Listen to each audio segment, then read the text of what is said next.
Itong si Isko Moreno. At napatunayan niya naman yan sa kanyang panunungkulan. Talagang nalinis niya rin ang Divisoria. Nalinis niya po ang Quiapo.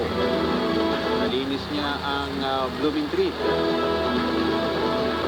Yun yung mga critical areas eh. Agad dyan sa may Santa Mesa.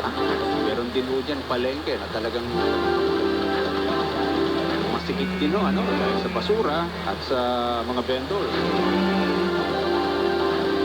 Eh ngayon, mukhang ito yung pagtutunan ng pansin ni Isko Moreno. Marami na ho siyang mga inilabas na mga pangalan na mamumuno ng iba't ibang mga departamento dyan. Huwag na kayong magsisihan kung anong nangyari, yung mga kanya-kanyang priorities yan. Hopefully, talaga yung finances ng Maynila ay maayos po. Mukhang yun naman ang pinagtuunan ng pansin ng papaalis na administrasyon. Dito naman po sa Makati, uupo na rin po. Mamaya po, magsisimula na itong si Mayor Nancy Pinay. Pero may mga balita na marami daw mga empleyado sa City Hall nagkaroon ng parang mass promotion.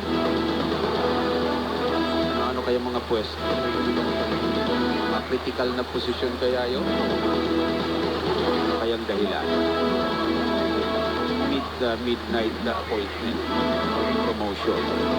Sana maayos, wish natin na maging maayos po ang lahat.